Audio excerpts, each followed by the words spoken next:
Hey, welcome to ABA Inside Track, the podcast that's like reading in your car, but safer. I'm your host, Robert Perry Cruz, and with me as always are my fabulous co-hosts. Hey, Rob, it's Diana. And it's me, Jackie. I don't want to cut us off because I know we really want to get into a discussion of rubber chickening and the pros and cons thereof, but we do have a very special guest on the line to talk about today's topic.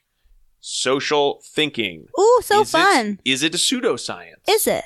I don't know. We should ask our esteemed guest. It's just one of the things that we talk about here on ABA Inside Track, which, as hopefully most of you know, unless you're a new listener, in which case, welcome. And we'll just let you know, we are a podcast that talks about behavior analysis and behavior analytic literature.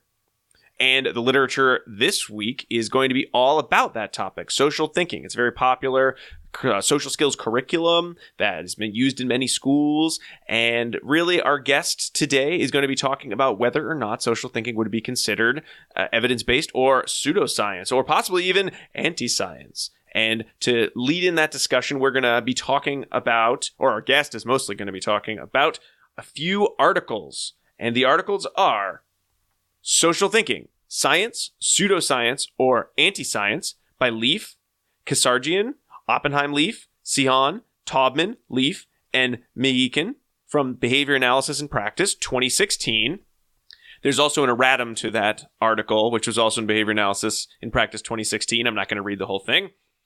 The Teaching Interaction Procedure and Behavioral Skills Training for Individuals Diagnosed with Autism Spectrum Disorder, a review and commentary by Leaf, Townley-Cochran, Taubman, Cihon, Oppenheim-Leaf, Kassardjian, Leaf, McEachin, and Pentz from the Review of Journal of Autism and Developmental Disorders, 2015. Brief report measuring the effectiveness of teaching social thinking to children with Asperger's syndrome and high-functioning autism by Crook, Hendricks, and Rackman from the Journal of Autism and Developmental Disorders, 2008. And finally, Social Thinking Methodology, Evidence-Based or Empirically Supported, a response to Leaf et al. 2016 by Crook and Garcia Winner from Behavior Analysis and Practice 2016. Those are the articles that we will be discussing at some length with our guest. And without further ado, let's introduce Dr. Justin Leaf. Justin, how are you doing? Thank you so much for being on the show. Thank you for inviting me. It's great. I'm doing well. I'm glad to talk about an area that I'm very passionate about and have done some research on and have done some talks about. Beautiful. We're excited to hear that passion coming through. So I know you've spoken to Jackie a little bit, and she's said that you are ready to go, raring to go on this topic. Yeah, it's been a topic that I've been, I guess, into for about 3 years, probably 3 or 4 years at this point, and a topic that I keep talking about and find myself talking to people on social media about and speaking at conferences. So something that's part of my career now. Well, before we get into the kind of the overall world of social thinking, could you talk a little bit about yourself and your history for our listeners? Yeah, so I'm Justin Leaf, and I'm from California. I started out my career actually in Massachusetts. I was at the University of Massachusetts in Amherst and took a course with Dr. Alan Hartchuk, who was at the May there, and he was the only behavior analyst in the program at the time. Dr. Seltzer Azroff had already was gone at that point, and found myself loving behavior analysis and research and that stuff. I took the course, and then I TA'd for him for I think 3 or 4 semesters, just so I would, get more knowledge and get more of that personal connection with him. At that point, I came back to California and worked for a company called Autism Partnership. I was a direct line therapist, working with individuals diagnosed with autism, and did that for about 2 years until I went into my PhD program at the University of Kansas, where I got the great pleasure and honor of my life of working with Dr. Jim Sherman and Dr. Jan Sheldon. Not many people know Jim Sherman. He was one of the original behavior analysts in the world. Mont Wolf once called him a god in his social literacy paper. So that was really cool to work with him. Yeah. And Jan was both a behavior analyst and a lawyer. So I got that aspect of how to work in truancy diversion and got that whole perspective. I met my wife in Kansas, and then after I graduated, I got my PhD from KU. We lived in St. Louis for a year, but found ourselves not liking the weather very much, both being from California. and came back to Autism Partnership and really then started Autism Partnership Foundation, which is a not-for-profit agency looking to improve the lives of individuals with autism and improve the field of behavior analysis. So my job right now is the Director of Research and Training. I have our research team, which consists of 3 very brilliant behavior analysts, Joe, Julia, and Christine. And they do a ton of research. I think range anywhere from 6 to 15 studies a year. Wow. And then, Jealous. And then, they're a very productive crew. I'm very grateful to have them, get to work with them every day. And then the other part is we have a training academy called Autism Partnership Foundation Academy, where we bring interns, post-bachelor's, post-master's, post-doc, or even while they're taking their PhD studies, and train them on quality intervention as it relates to individuals with autism. So we have, I believe, 8 interns this year. And it's a 2-year internship program where they get about 40% of their hours is directly supervised by leaders in the field, people who have been in the field for 20 plus years. So it's a fun role doing both because you get that research aspect, which I love, but you also get to train young professionals and hopefully set them on the right path to really just continue to improve the field and continue to improve the lives of individuals with autism and their families. Excellent. So within all this, you found time to focus on social thinking, or that's just something that sort of come out as your regular work? It came out of, the story is really fascinating in my opinion. I don't know if anyone else will think it's fascinating.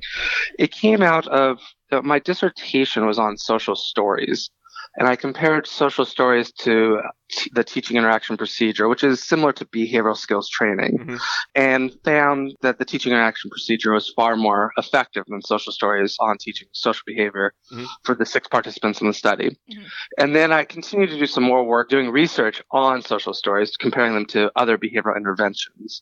But my mentor, Mitch Taubman, told me, there's this thing called social thinking, and you really should look at it. And I was pretty hesitant. I was like, I don't have the time for this. I'm busy with other commitments. I don't want to do it. But then there was a conference, social thinking conference, down the road from me, probably a mile away from my house. Oh my God. And Mitch was quick on the phone, and he's like, there's no excuse. It's a mile from your house. And I try to say, my wife's pregnant. I really shouldn't be away too long. And he's like, it's a mile from your house. You could run back and get your pregnant wife. Yeah. And maybe in hindsight, I wish I would have just said no. But I went to the conference. I asked my wife to go to the conference, and she's like, no, I'm pregnant. I'm not going with you. I don't want to hear it. And I don't. Yeah, it was perfect on her part. So I took another colleague with me just in case I didn't like what I heard, or in case I was going to get upset with what they were saying, just to someone to actually calm me down and get me out of there. Not that I usually get upset at conferences or be very vocal, but just someone just in case. The buddy system is always good. Yeah, I would always advise having a buddy there. So I went to the conference. Do you want me to speak more about my experience at the conference? Yeah, yes. I do. Yeah, so I was at the conference, and it was astonishing to me. It was about 1,000 people, I think, in the audience, which is a gigantic conference. I think that's like Mass Aubig. It's 1,000 people. Yeah. So it's a pretty big conference, and it was part of a 3-day conference. So they did topics each day. So Thursday would be one day, Friday would be the other day, and Saturday was the last day. So I was on the Friday one. And I sat at the conference, and there was there's some behavior analysts, and from the name tags, and it says BCBA on it. Mostly speech language pathologists there, some parents, some teachers, some school administrators. And so I sat at the conference, and I was just listening, and the presenter was going on about deficits in social skills for individuals with autism. So one of the deficits they talked about was joint attention being a deficit, and they were citing research. So they were citing the work of Baron Cohen, and they were citing, I believe, Bridget Taylor's work, and they were citing that as deficits. And then they talked about other deficits like social communication, pragmatics, and had all this research going. Then the other presenter came up and said she was from the University of Kansas, which I thought was cool, being from the University of Kansas. And they started going into their procedures or their intervention and talking about it. And they stopped talking about research about it. And they were very good at presenting it. I mean, they were I don't want to say they were like Pat Fryman because I don't know if anyone can be like Pat Fryman in terms of presenting, but they were really good at just, getting their points across and used media really creatively and effectively. So showed videos, not necessarily videos of their intervention, but videos that got to the point. And I could see the audience, looking at the audience, they were buying into it. Yeah. But once again, there was no research behind it. I mean, they just had no research behind it, or they weren't talking about it. So I decided to take my colleague who I came, the buddy, Aline, and walked up to the presenter. And I started, the way I didn't want to come off hostile. I didn't want to come off argumentative. I just wanted to come out learning more about it. And so I started like, oh, you went to KU. I went to KU. I started talking about like bars and restaurants that were there. So like, did you go to Pancho Mama's? Did you go to the Spoke? Did you go to the Wheel? Any basketball games? Just trying to build that connection. They were like, why are you talking to me about these restaurants? Probably. And then I start off by saying, I'm really enjoying this workshop. It's really good. I'm just wondering if there's any research you have on your procedures. I understand there's research on the deficits, but any research you have on the procedures.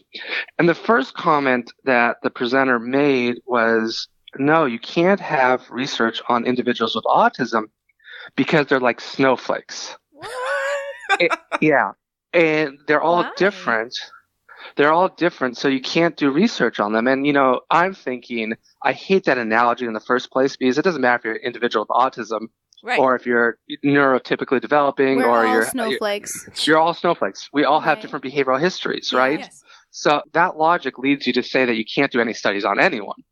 Also, in the back of my mind, at this point, we probably have 15 to 20 studies published, and a lot of them on social skills intervention. So it's like, you can absolutely study this. Sure. She goes on to talk, and I think Aline asked some questions. I'm just trying to like stay calm and do deep breathing and think of my happy place. And then she says, doing research on individuals with autism or doing research on social thinking is like putting the cart before the horse. That you can't do it, that you really need to do the clinical work before you do the research. No, thank Which you. I don't necessarily disagree in the start. Like, I think if you found something cool clinically, you can run it out, test it, and then do the research. Yeah. Sure. Yeah, okay. But at this point, she's been doing it for 10 years. Right. So at some point, you have to have some research. Yeah. So I say thank you If you're very ready to much. roll and out a curriculum, then you're probably ready to Right. empirically yeah. test that. Yeah, because I know at home we do some things clinically. We come up with an idea, we want to test it clinically, and then we go and study it empirically. So, and it goes both ways. Or we do something empirically and then we implement it clinically. I'm fine with that process. But 10 years later, Right. you need to have at least one study or two studies, you would think, if not more. At least one. Yeah. After So 10 years. I go. After 10 years, yeah. You would hope, right? So I go back and I sit down at the table, and it's end of break. And the first thing she says is she starts talking about expected, unexpected, which is one of their interventions or procedures that they do. And she says you can never use the words cool or not cool to a child with autism because it would ruin their spirit, it would ruin their ego, it would make therapy negative. Now, whether she did this deliberately or not, I will never know. But we have a procedure called the cool versus not cool procedure. Oh. Slam! She looked you up. Yeah, so which is similar to expected and unexpected in many ways, but there's distinct differences in terms of what we expect and the outcomes. Right. To which point I tell Aline, I said, I'm done. I don't want to sit here. I don't want to become, the arrogant BCBA who's going to argue. I don't want to argue. I'm just done. And so I left right after that, or as soon as I can politely get out. You didn't And throw left your the chair? I didn't throw my chair. I just calmly sat up, Nice left. you. I mean, in all honesty, I went to a bar afterwards and had a drink with Aline and talked about it. And so that was my first part of social thinking, was that conference. And Mitch was right. I was really worried. And so, yeah, and the problem with it from like looking back at it is they're really good presenters, right? They can sell their product really well. They're not putting up younger, I don't mean younger in terms of age, younger people in terms of presenting. So they're not putting up people who don't know how to present well. They put up people who can present it really well, and they're really good at marketing. And that can get people who don't know the difference, that could persuade them really easily. So that conference started off. And And Justin, then just real quick, when you say that, who was presenting specifically? Was it Michelle Garcia winner, or was it Pamela Crook? it was neither one of them. Neither one of them. Okay. It was one of the third in command. I didn't go to Michelle Garcia winner. I didn't see Pamela Crook at the time. Okay. But the proverbial cart before the horse is a direct quote from Michelle Garcia winner. Gotcha. I mean, she says that in other places as well. So I left from the conference thinking, I have to respond to this. I have to respond to this feeling in the pit of your stomach, right? Where you're like, this. Yeah. I have to respond. Something has to be done. It's one thing if it's like, 30 people were at the conference. It's one thing if they don't have curriculum book after curriculum book. It's another when you see 1,000 people at the conference and you see people loving it and you see behavior analysts loving it. So what we haven't said is that this is a very well-known curriculum with a huge following and several different curricula books that's being recommended across the board by SLPs, schools, and BCBAs. Yeah. That's exactly right. It's nothing small here. It's rather large, which is the concerning part for me. Right. I'm wondering if we could take a side track and talk about what social thinking specifically is for those people that haven't necessarily, known about it in a sense. Yeah, I can try my best to describe it, keeping in mind I don't endorse social thinking, and I'm not part of them, so I couldn't misspeak on it. And the reason I say I couldn't misspeak on it is because if you look, she makes changes to the curriculum all the time. Yeah. So it's what it is one day, it's not going to be the next day.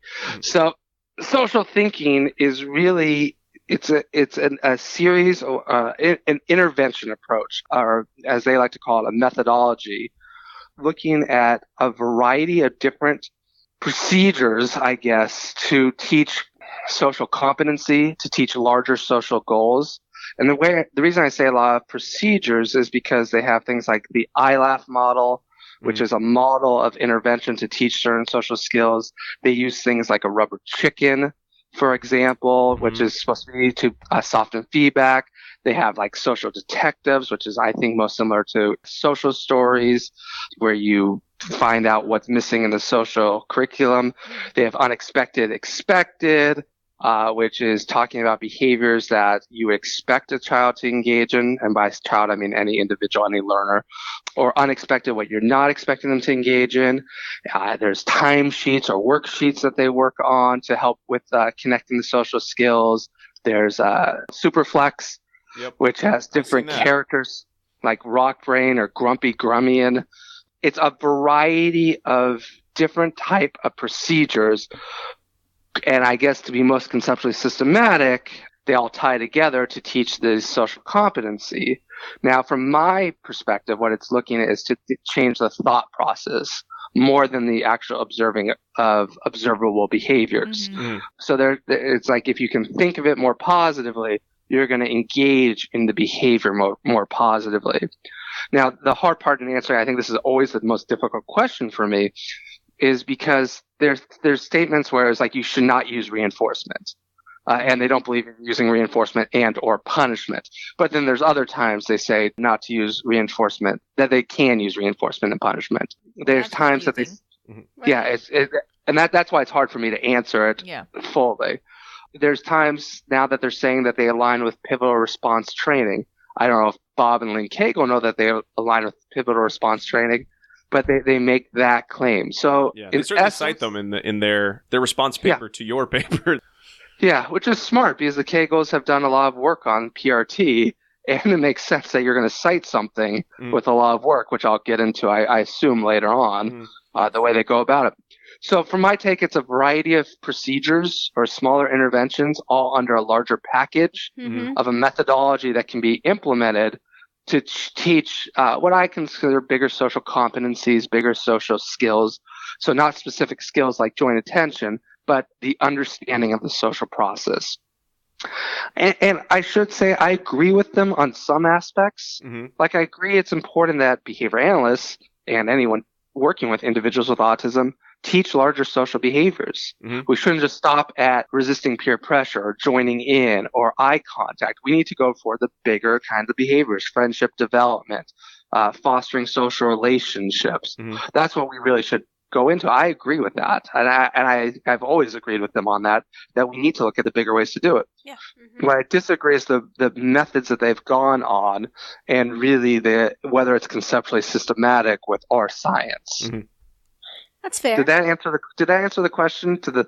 Yes. Oh, yeah. No, I think that makes perfect sense, and that was the same angle that we had been talking about it together with as well, which was it's a little bit difficult to tell from the one empirically sort of validated study that they have out exactly what their teaching targets were, but when they list them, we can think about how we might behaviorally interpret some of those teaching targets, and I think we're all on board with what the behavioral component of that would be. So it's not as though we're saying we can't target these higher order social skills for individuals for whom it's appropriate, but the question is, how are those really being targeted, and is there any evidence to support that this methodology that they've constructed is effective at doing that? I'm sorry to interrupt such a fascinating conversation, but I do want to make sure that those of you listening out there are aware that ABA Inside Track is ACE approved. If you would like to earn continuing education credits for listening to this podcast and this journal review, all you need to do is go to our website, abainsidetrack.com, and click on Get CEUs. You're going to need a few pieces of information, including 2 secret code words we've hidden throughout this episode. And the first of those words is pigeon. Pigeon. Pigeon. They keep, peck, they spin around in circles, they deliver messages. What don't they do? Anything you can shape their behavior to do. Yep. Pigeon. So after the conference, it was like a Friday, and I had the weekend, and then I was actually going to Las Vegas to do a school consultation, which was like the final one before my wife said you can't travel, outside of Long Beach. And so I went, and I mean, admittedly, sorry to tell this and everything. I love to gamble, so I love going to Las Vegas because you work in the day, you gamble at night. And so it's usually fun for me. I didn't do that at all, that trip. So for the 2 days there, I just read and did everything I could to know about social thinking because I knew I wanted to write a paper. And so at night, I was just writing as fast as I could a paper to, combat what I saw as a major problem within our field. And I think the initial title of the paper was like Call to Arms, Behavior Analysts Has to Stop Pseudoscience or something like that. Mm-hmm. But then I put the paper away because I know when I rush through something, it's not going to be well written and probably not coherent. And decided, I need to know everything about social thinking. So I literally bought every single book possible. Oh, wow. I bought every item that they sell, including the rubber chicken. I'm like absolutely embarrassed to have it. Like hide it so people don't know I have it because if I do my talks for the colleges that the courses I teach for Endicott or other stuff, I don't want people to see that I have these social thinking books. Yeah, in the background. In the background. You don't have your Superflex poster up, nice and proud, so everyone can see. Yeah. No, I have the poster, but it's in a closet buried. I pulled it out for this podcast, and then it's going back in that closet. Yeah, so I bought every single book, every single material, and I read all about it. As I'm reading, I'm like, I have to find an angle of how I can go about this in a logical way. And all I was thinking about was Gina Green's chapter where she goes over science, anti-science, and pseudoscience. And so I said, okay, I'm just going to reread this chapter. It's been a while. Reread it, made a table of the 3 levels that she said. And then as I was reading, I was looking for each of those domains that she talks about using slogans or saying fast effects or whatever those different are rejecting the scientific process. Yeah, all the red flags. All the red flags. And I just was tallying them up. So like in one of the social thinking books, I was numbering the number of times that they were reporting subjective data, almost like it was objective data. And I think it was like in like the hundreds. Wow. And so at the end, I was like, okay, this is the article I could write. I'm going to lay out the case of obviously why it's important.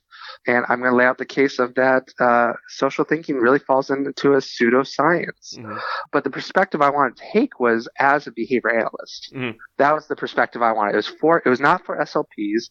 It was not for parents, because SLPs, they have their own conceptual systems, what they believe in and what they value. I would love to, talk with them and work with them collaboratively and show them a better way, but I'm not going to go and attack SLPs. Mm-hmm. I will never go and attack a parent for using this, because I understand parents are desperate for any intervention, and they see something that offers hope and promise and that their kids can become social. So it's not like I didn't want to write this for parents. I didn't want to write this for SLPs.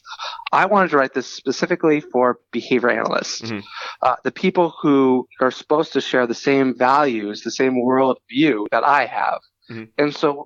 And so we wrote the paper, which was really just an argument showing that we think that making the reader determine is social thinking science, pseudoscience, or anti-science. And at the end of the day, we came to the conclusion, and hopefully led the readers to come to the conclusion, that it's a pseudoscience. Mm-hmm. And I was pretty happy with that, and I thought I was going to be done. I thought that was the end of the line. I wrote that paper. People either are going to agree or disagree, and I would never have to deal with this again, to the point where I almost threw away all the books and all the articles. You're going to have a big bonfire night. Yeah, it was going to be great.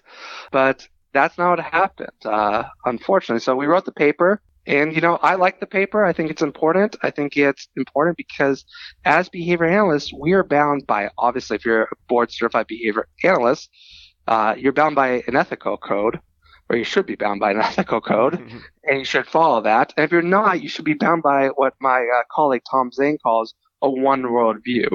And looking at it from a behavior analytic lens, we should be doing things that are conceptually systematic. Mm-hmm. And so social thinking to me is just, one of the thousands of interventions that are being used for individuals with autism. So I targeted social thinking, but I was definitely looking at other interventions that are being used so commonly for individuals with autism. So that was the first paper. Mm-hmm. It came out, I remember when it came out, I was in Kansas consulting in rural Kansas, and I was getting texts and emails like thanking me for the study. I was like, oh, something had to have hit. And then it was like, okay, it hit. And I was pretty happy with myself that it came out, and happy that people were receptive to it, because you never know if people are going to like it or not mm-hmm. like it, right? Right. This was good for you. I think it was risky in a sense that, everything you say is correct, but risky like putting your name out there, right? Publicly criticizing something that people love. Mm-hmm. Yeah. That says it perfectly. There was a bit of risk, more than I usually take, mm-hmm. At least back then. I remember going to Cal Aba, and we had a booth for our foundation. I was by the booth, and I'm not going to say who came up, but someone really prominent in the field came up and said, could they talk to me? I said, okay, who knows what they're mad about, or what they want to talk to me about, because it's kind of weird that they pulled me aside from other people to have a conversation with me. And they said, I think you're going to be sued. Uh-oh. I said, why? And they said, for your social thinking article. And I said, well, it's all factual. And I said, they're like, well, just letting you know. I go back to my board. Letting you know. Yeah. So I go back, because I work for a nonprofit. I go back to my board and say, just so you know, I heard that I'm going to get sued. And my board started laughing. They're like, we thought you would get sued eventually. We have $1 million insurance policy out on you for or something like that. Yeah. So it turns out I didn't get sued. And obviously in the United States, anyone can sue for anything. And even if they sued, I don't think it would have merit anyway.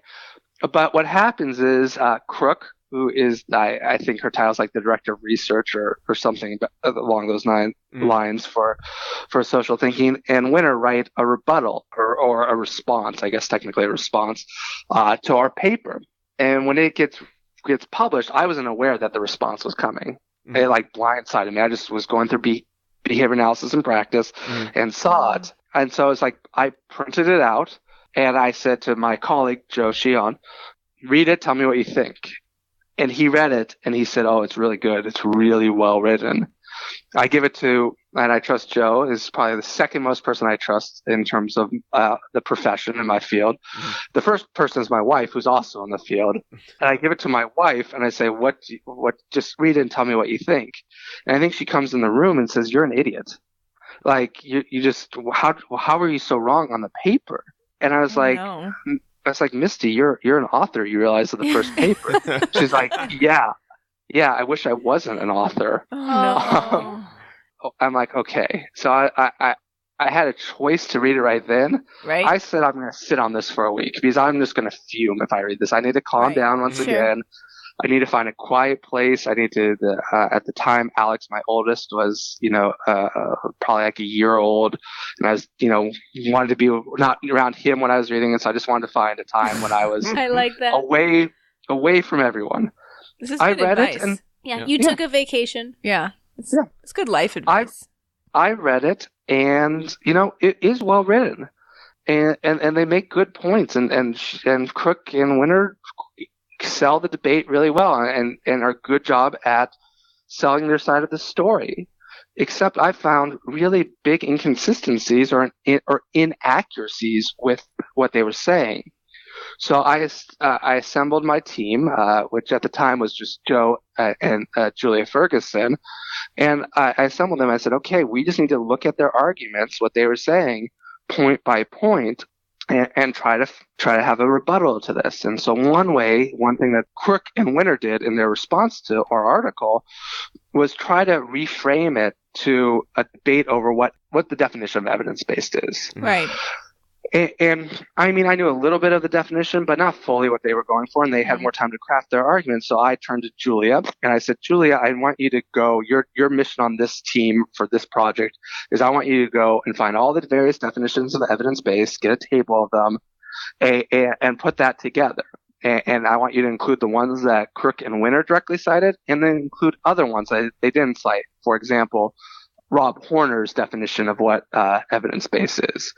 And so that was her job on the mission. And then they said, Crook and Winter said that we were misleading or inaccurate of the statements that they made. Mm-hmm. So I had Joe look at the statements that we made and try to contrast them then, or compare and contrast what they were saying versus what we were saying, and seeing if we did mislead the reader, because if so, we need to correct that. Mm. And then, we looked at the studies that were being done. And so the studies that were being done, we wanted to evaluate the studies once again of what was being done. So we all took different parts of it and came together. So Julia did a fantastic job of just laying out the different definitions of evidence-based. And although they have the 3 prongs, everyone talks about, best research evidence and clinical judgment, clinical practice, and then what I call social validity, really just buy-in from patients or the recipients of it. Different entities place different values on it. Mm. So some it's equal value, and some it's really about that best research evidence.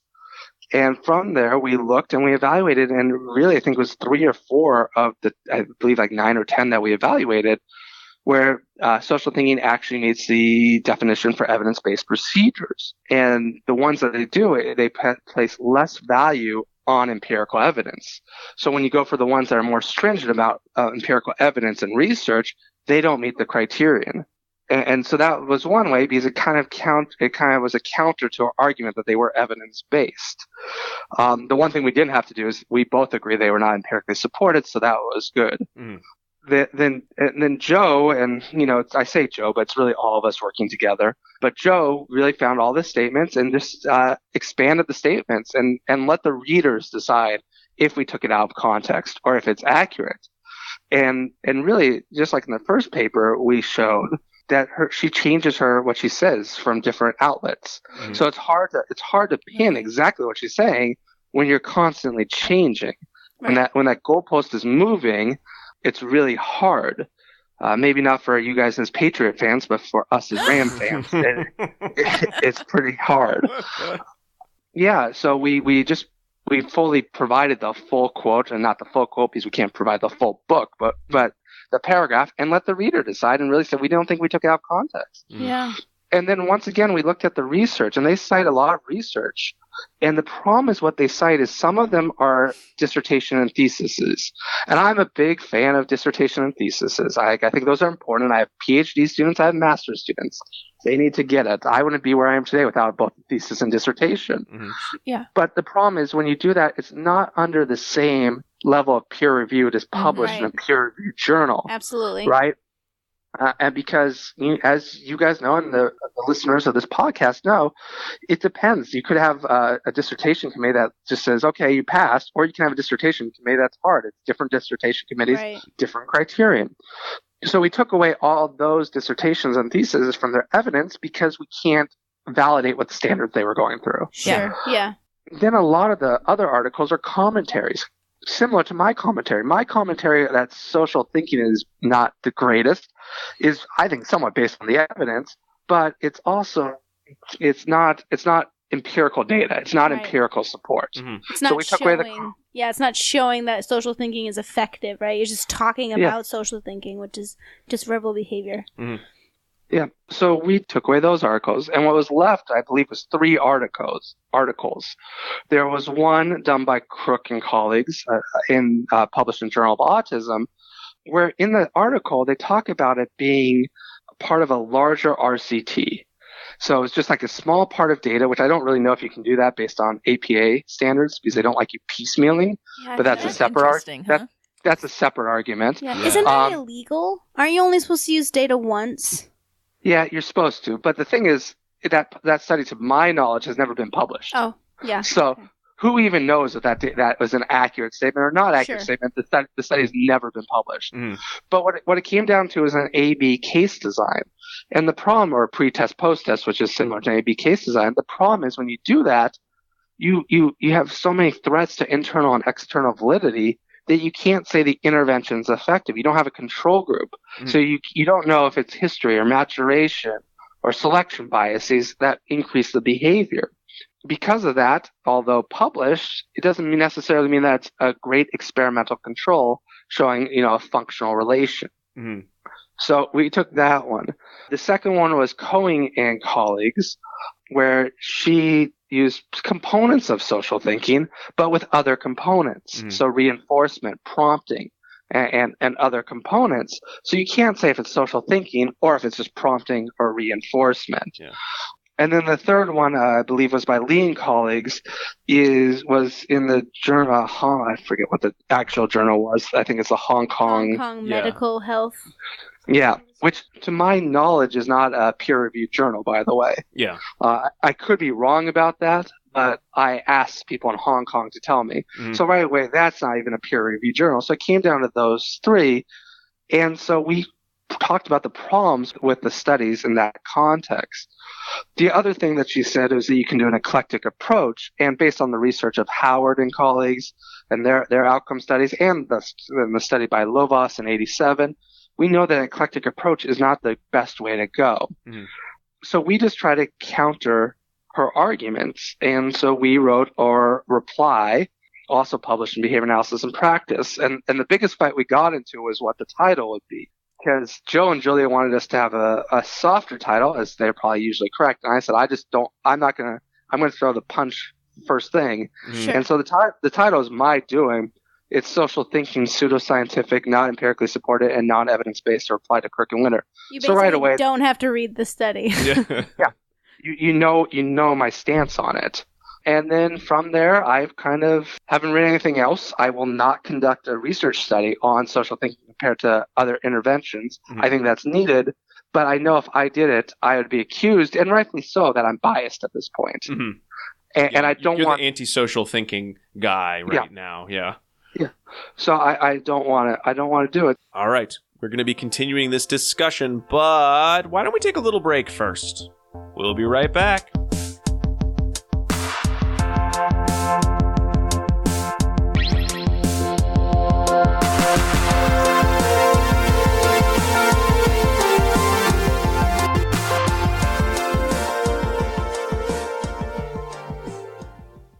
Do you want to be a BCBA? Sure, we all do.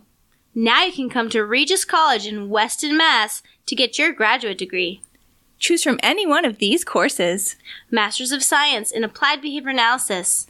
Masters of Science in Special Education, dual degree in Special Ed and ABA, or be eligible for your postmaster's certificate. You can complete your degree and be ready to sit for the exam in 2 years. And our 2017 grads had a 100% pass rate on the BACB exam. Come enjoy practicum placement support, ethics mini handbooks, PhD-level professors, small class sizes, and a service trip to Iceland. If interested, don't delay. Supplies are limited. Learn more at regiscollege.edu. Again, that's www.regiscollege.edu, regiscollege.edu. One more time, www.regiscollege.edu. See you there!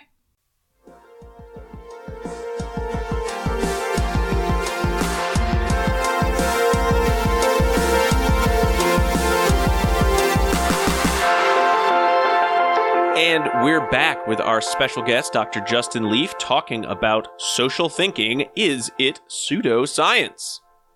So that was the process of it. And then there's the further process of what I see in social media, which bugs me. I can get into that if you want or not. I would like to get into that. I want to go back just a little bit in terms of the other components. So certainly if any of the listeners haven't had a chance to read the original social thinking, science, pseudoscience, or anti-science article, I think it is an excellent review of how might one assess whether a treatment or whether a purported treatment or methodology, whether it meets the criteria that we would look for in terms of that empirical support. And I know, Justin, you spoke about the idea that there just isn't a lot of research. There were the 3 studies that you could find, 2 of which kind of met the criterion for appropriate, for being appropriate, but again, had a lot of methodological failings. There were some other components in that original paper, though, that you mentioned a little bit, but I'd love to kind of go over those in a little bit more depth just for our listeners, because I think it does just really nicely describe how one could go through this process themselves. Because like you said, there are so many treatments. Social thinking just happened to be the one that, you went to the conference and kind of piqued your interest in this review. The first thing I do, being a researcher, is I'm going to always go on Google Scholar or PsycInfo or PsycArticles or ERIC and see what research is there. Because that will help guide you the easiest, right? Mm-hmm. Is to see if there's studies or not studies. For example, like whether you like ESDM or don't like ESDM, whether you think it's behavior analytic or don't think it's behavior analytic, whether it's conceptually systematic with our science or not, you go on PsycInfo and you're going to see a lot on ESDM in terms of research. And for the most part, to my knowledge, high quality research by Sally Rogers and her colleagues. Right. And so for our listeners, ESDM is Early Start Denver model. Yes, sorry. I should not use acronyms without explaining them. So yeah, for Early Start Denver model, you would do that. But if you did this for social thinking, or social stories, dolphin therapy, or social stories, not dolphin therapy. That's my favorite. Yeah, I mean, it's cool to swim with dolphins. It's just not going to help you very much. Exactly. You would find a lack of research. And then, for me, the way I really think you do it is you need to be a consumer of the materials like I was. You have to buy it and read it. You should just not look at a sentence. You actually have to buy the books and read the books, or rent the books and read the books, or the curriculum materials, to kind of get an understanding of what they're trying to do. Mm-hmm. And one thing that I was going through is it just didn't seem conceptually systematic with our science. Our principles were not there. When they're talking about we shouldn't be using reinforcement or punishment, that's a foundation of who I am. Yeah. Right? And so when statements like that, you know that there's a problem. And so that's a signal to me, like, okay, we have to investigate this further. Mm-hmm. Now, the process I went through, I think it's, as I said earlier, is I just looked at Green's description and created a table. And then I would look, as you look through the curriculum or the readings, is just what do they do? Are they using catchy slogans or not, and highlighting it? Are they using experts to validate their procedures, which, social thinking does and others do? Like one of my favorite ones to see is like Sunrise, who uses like a very catchy Mac versus PC thing, which is just a catchy slogan, which would go to it. So I think going about that procedure and using, Gina Green has done a really good job of describing it. ASAT has also done a good job of describing this. I would go through it and look at it. And then, what you can also do, I didn't do it on social thinking. If you're unsure, I would ask experts in the field. Like if I'm unsure of, let's say, which feeding approach to take, I'm going to ask different experts of their opinions of it and see what they think. With social thinking, I would ask, experts in the field if what they think of it. Not that their thoughts are the best, but it can help guide you into how to proceed. I don't know if that answered your question. Yeah. Or hopefully it did. I think it certainly did. And I know in the article you lay it out nicely. So I'm assuming that came from your table, the idea of, is it dressing up? Social thinking dressing up? You certainly talked about the anecdotal claims a lot. Does it make negative statements about other proven approaches without having their own data? Yeah. I'm big into tables, like in our own research. When we have to do revisions for articles, and we always put in tables and address it that way. I think it just makes it really clear. That's just the way that I operate. Mm-hmm. Yeah. What are you, like an analytic thinker or something? Yeah. For anything, you have to really become really knowledgeable about it. I remember Bob Ross, who's out of Massachusetts at Beacon. I remember listening to an ethics talk for him talking about, I believe it was floor time. And how he got certified or whatever in floor time, I believe, so that he would know about it and fully understand it. I remember talking to Dr. Mary Jane Weiss, who's one of my heroes in the field, talking about her time with facilitated communication back in the 80s, I believe, and how she went to Syracuse or wherever it was to learn about facilitated communication. I think it's the responsibility of behavior analysts to understand it and learn about it before making an opinion, not just seeing it on social media or like hearing one sentence about it, but actually diving into what it is. Yeah. I think that's fair. And there's always this catch-22 of, well, there's no research being put out by the people that are proponents of this treatment. And yet if someone from the outside is coming in to do the research, there's always going to be the claim that they went into it with a bias, right? Yeah. So being able to at least learn as much as you can about it, and or if it's available to be trained in, go ahead and do the training so that you can come at it with the most experience and hopefully unbiased perspective as possible.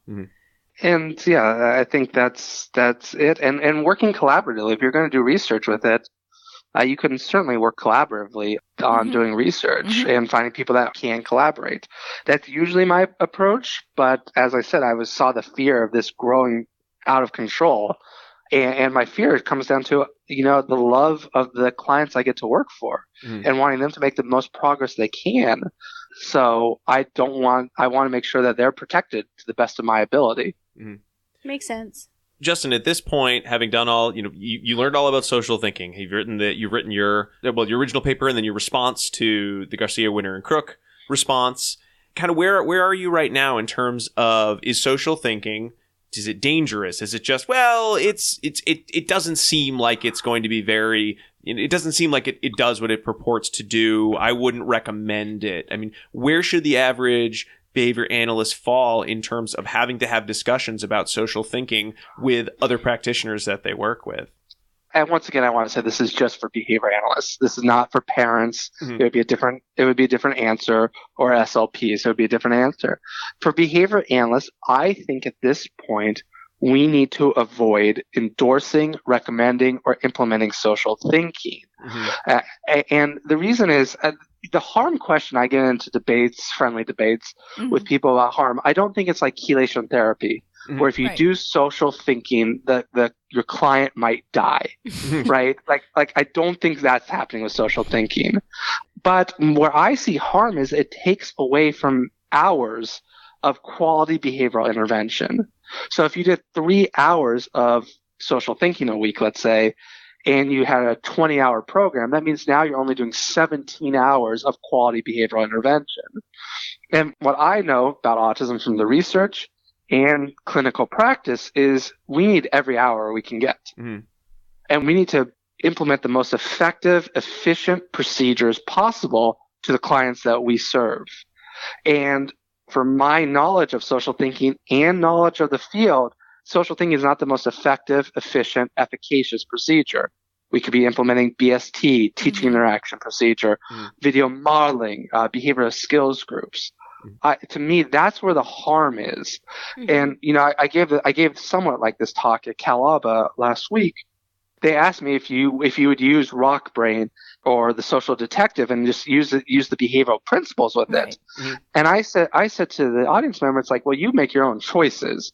At our agency, we don't. And the reason we don't is not that we can't turn this into a behavior principle, but we're worried about people not being able to discriminate how to do it, and that they'll make a faulty discrimination that, oh, you're using Rock Brain.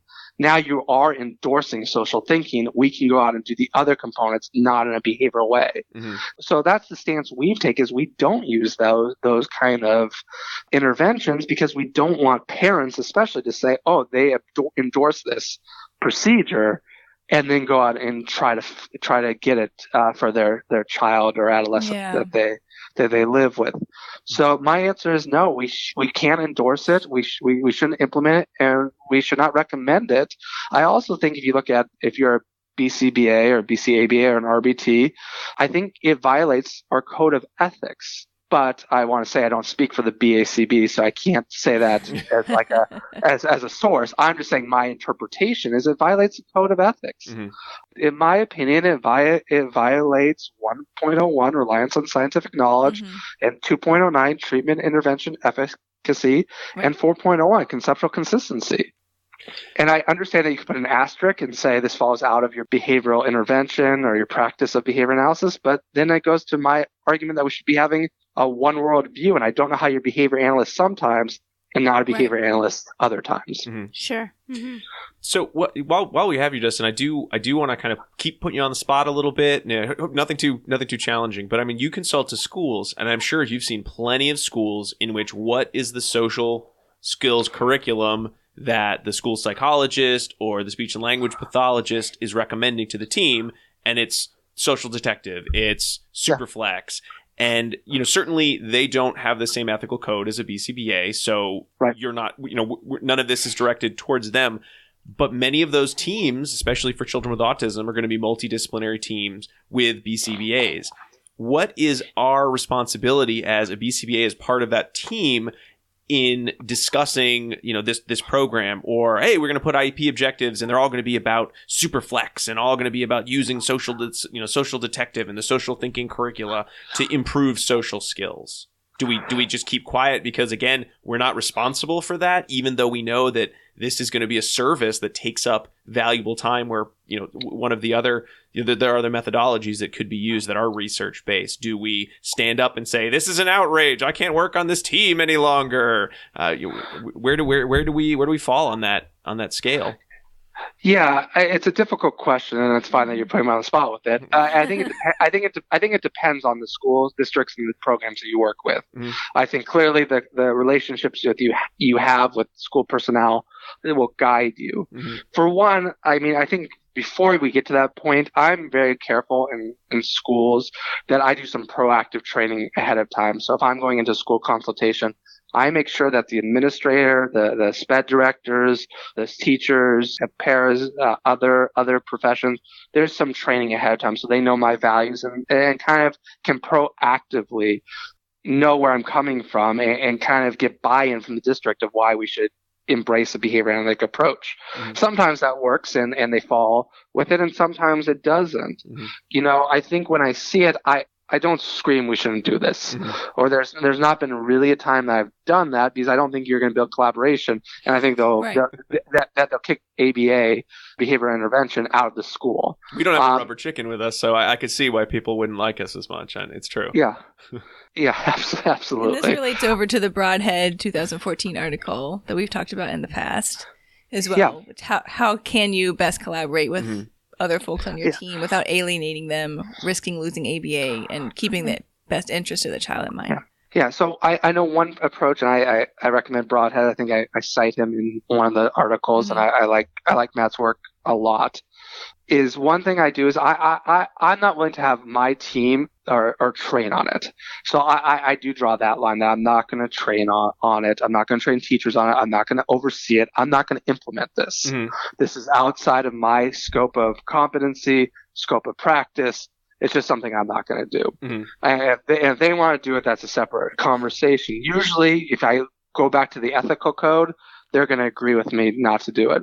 And when they argue it, I do talk about evidence-based and the importance of evidence-based. I talk about the importance of effectiveness and efficiency. If they still don't agree to it, then I say, let's do a mini comparison. Let's do a mini study, which I think Broadhead might talk about. I know Mary Jane Weiss talks about all the time in her ethical talks.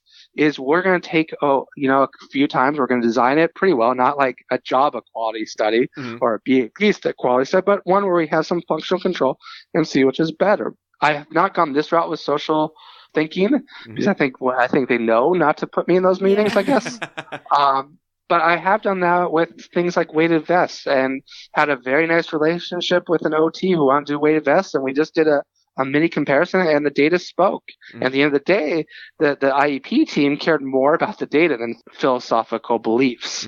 So people have to understand perspectives. And my perspective on this has been mostly through as a researcher and a presenter on it. And from a researcher and a presenter, I take a much more powerful stance of what not to do, because I feel that's my job to guide the field in a certain way. As a clinician, I take different stances as schools. And with parents, I'm going to be far different in my approach with them. I'm going to understand why they want to do social thinking or any intervention and really talk with them and work with them through it and try to show them a better way. I really like that, Justin, because I think it's a good discrimination for students of behavior analysis, right? So in class, talking about behavior analysis and those very strict definitions and, the technology and the usage of words that we use in class or with other behavior analysts is very different than what we would do with parents, or what we should do is very different with parents, right? So I think having that view across all the ways that we talk to parents, how we talk as researchers and how we talk to parents, I think we shouldn't be as harsh in that realm, right? Which gives up behavior analysis a bad name sometimes, unfortunately. Yeah, we have to have the soft skills that I think it was Bridget Taylor and Nozak just came out with about that. We have to understand parents' perspectives to the best of our ability. We're not going to understand unless we have a child with autism, but we have to understand, like, they're going through an emotional journey, and we have to be sympathetic to that and understand how to shape behavior with it. So the way I come off, I understand what my role is, and I come off for that role, and I change my hat depending what roles I'm on. But I guess ultimately what I do is I have a lot of interventions that I know are effective, and I try to train people on those interventions and show how effective they can be. And usually parents or schools, parents always want what's most effective for their kids. And I want to say schools want what's most effective for their kids. Right. So, it's not like I'm coming and saying don't do it and I have nothing to offer. I come and say these are the procedures that we can implement. These procedures have science behind them, and I think better what I would call best evidence behind it. They use clinically. Parents like them. Kids like them. They're not, rigid ABA where kids are screaming and you sit and drill them. They're interactive, and we can teach it using these procedures. And I spend an enormous amount of time talking about those procedures, which are effective, which are conceptually systematic with our science. We have a lot of either newer BCBAs or BCBAs who are just sort of always out in the field who listen to the show. Would you mind sharing some of the areas of research that you would direct them to if they're on a team that everyone's talking about social thinking and they'd like to present an alternative? Like, which ones would you have them start researching? Yeah, I think the research on behavioral skills training and a procedure similar called the teaching interaction procedure is a great one for those clients that have more language, higher level social skills, kind of the area that Michelle Garcia Winter is trying to target. So you look at behavioral skills training, and you use Google, and there's going to be a ton of information on it. With the teaching interaction procedure, it's not as well known. It's like behavioral skills training, but with a rationale and some discriminations, but it really came out in the early 60s or late 60s, early 70s from which was Mont Wolf's project for juvenile delinquencies. And it's kind of the basis or some of the basis for Boys Town, Girls Town, Pat Fryman's work there. So I would go there. I think going to video modeling, I think that shows that has a lot of research showing that video modeling can be done effectively, and research, from I believe the 80s until today. And then the last one I go to, is behaviorally based social skills groups. I think that if you have, and those aren't just regular social skills groups, but if you have behaviorally based social skills groups that implement the principles of our science, if you look at those, they show really tremendous, significant improvements for individuals with autism. And so that's where I would start with, would be those ones. There's others, there's script fading, there's matrix training, there's a bunch, but behavioral skills training, the teaching interaction procedure, video modeling, and behaviorally based social skills groups is where I would have my students go, or people younger in the field go. Excellent. Good recommendations. Yeah. Thanks. Yeah. That's where I go. You summed it up so nicely there.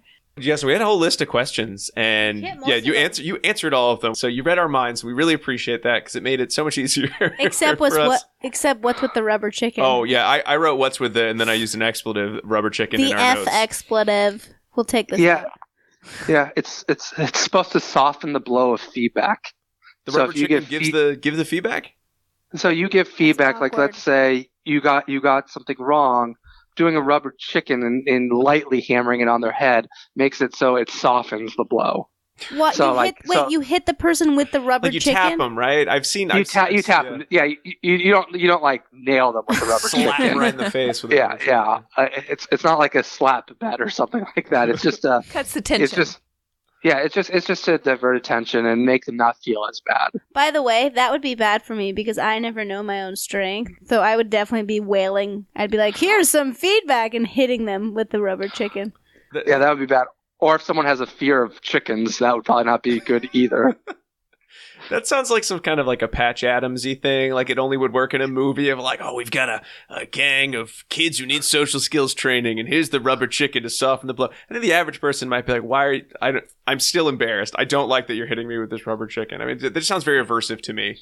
Yeah, I mean, I actually at Cal Alba, someone spoke to that. Parent pulled me out after I did a talk. This pretty much a similar talk to this. And pulled me inside and said, you know what, my adolescent is really embarrassed by this. He felt it was almost degrading for him that he's getting hit with chickens, and the way they were going about it just didn't feel comfortable for him. Yeah, I wouldn't want to be hit by the chicken, by the way. I'd be like, I'm an adult.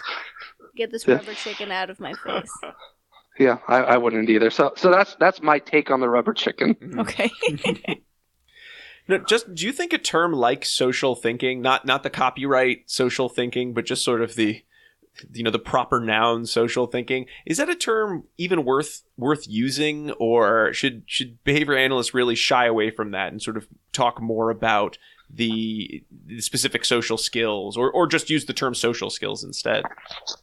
I mean, I use social skills or social behaviors personally. I have no problem with using the word thinking, and I think, as I'm saying, I have no problem with using thinking. I do believe that the words are pretty good because as terms of a marketing tool, it's really good. And I think we as a field have a problem with marketing in terms of getting, like, if you're a parent and you hear social thinking or social stories, right. It's like, oh, that's warm. Yeah. I want to go to that. Social detectives. Social detectives. Versus if you hear script fading. That just doesn't, and I like script fading, and there's nothing against script fading. It just doesn't have the same kind of reaction parents are going to get of what it is. So in terms of thinking and conception, I have no problem using that term. And in terms of marketing, I think it's actually a nice job. I wish we did better at our terms to get parents more on board. Yeah, I'm totally with you. I never get that as our field. We're really a bunch of smart people. You think we could come up with some cool names for Superflex sounds like a really cool thing. That does. Right? Like, yeah, and as a kid, I'd want to be part of the Superflex group instead of the, social skills group, which sounds to me like, you know. Yeah, and I have known kids that responded really well to the characters in the social thinking curriculum.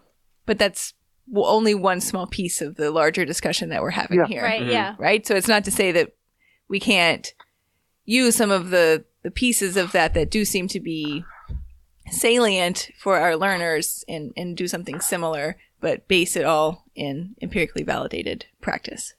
Yeah.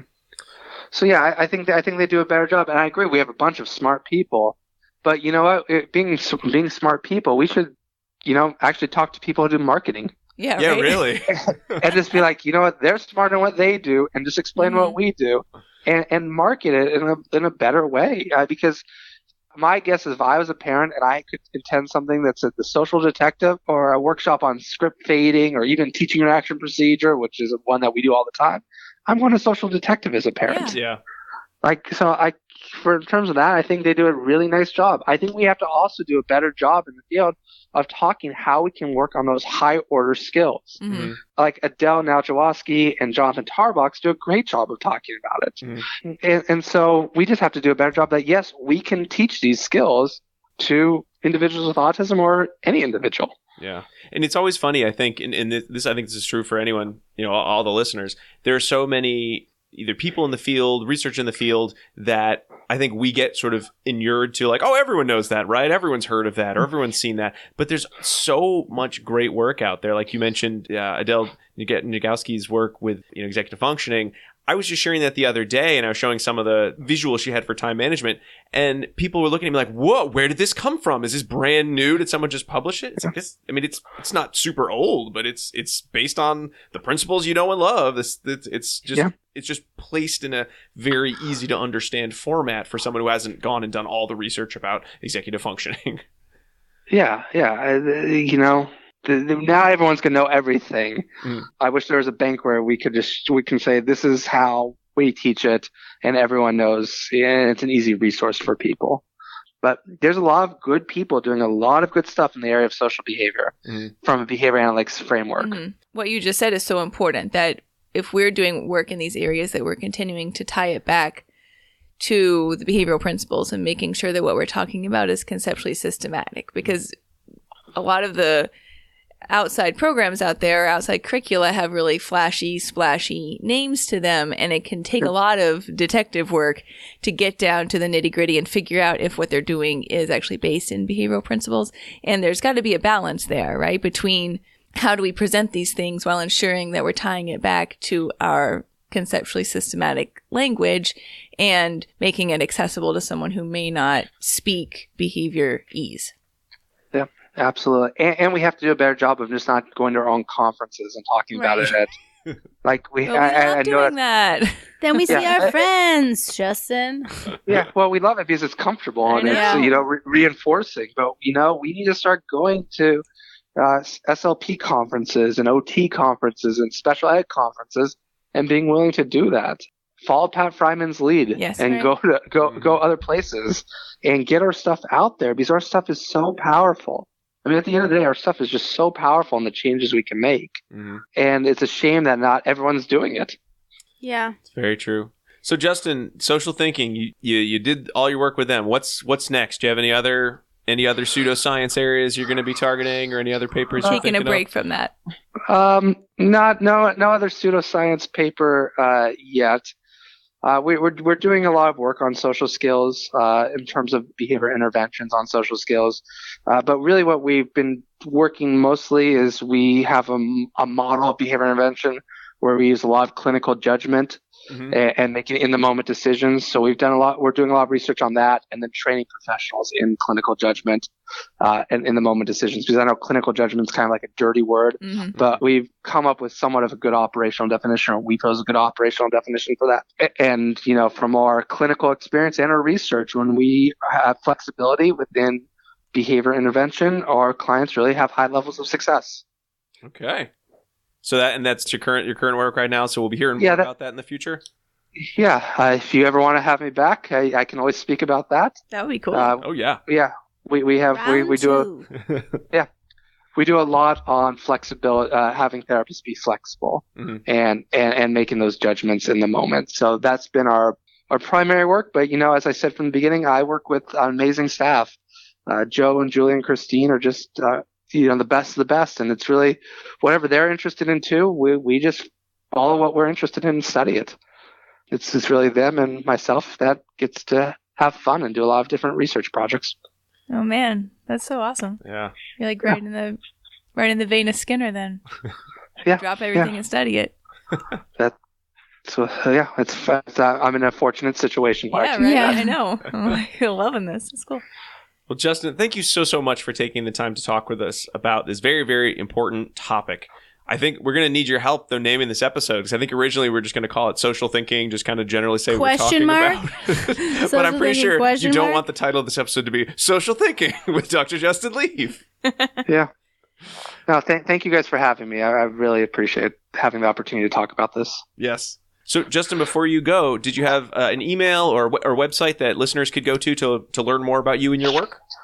Yeah, so my email is jblautpar@aol.com. I apologize for still being one of the only people using AOL. And then it's www.autismpartnershipfoundation.org. Again, big thank you to Dr. Justin Leaf for being on the show and going through a very, very important topic, not just on is social thinking pseudoscience, but I think the bigger issue at hand of what should behavior analysts do to ensure that the treatments that we are using, recommending, proposing are evidence-based, or at least, have an initial basis in the science of behavior and in the process of being evidence-based, I would say. Before we break for our episode, I just want to make sure to give you that second secret code word, and it is Cheerio. Cheerio. Cheerio. Like pip pip, Cheerio, one might say. I don't know what that means. I'm going to break into a song from Oliver, the musical. Oh, gotcha. I'm not going to do that, actually, because I don't want to pay them. Thought you were going to do some Mary Poppins action there. That's Chim Chimmery. Oh, you're right. Not Cheerio, which is the code word. Cheerio. I want to one more time thank Dr. Justin Leaf for all of his great discussion today. I love it when research tells a story, both in what the research is, but also in the story about how that research came about. It's always very fascinating to hear. Fascinating. So fun. And I also want to make sure to thank, of course, my fabulous co-hosts, Jackie and Diana. Thank you both for being here. Thank you. You got it, dude. And of course, we can't leave without thanking our fabulous audience for listening to our show. We really hope you enjoyed ABA Inside Track. If you haven't, why not subscribe to us on Apple Podcasts, Spotify, Stitcher, or wherever you get your podcasts? We would really love your feedback, either in the form of a review for the podcast, or you can follow us and join in any discussion on our Facebook page, Twitter, or Instagram. We're also on YouTube, where all of these episodes are posted with captioning. You can go to our website at abainsidetrack.com, and always feel free to email us with feedback or our article suggestions at abainsidetrack@gmail.com. And I guess that brings us to the end of the episode. Oh, but don't worry, we'll be back next week with another full-length episode. But until then, keep responding. Bye!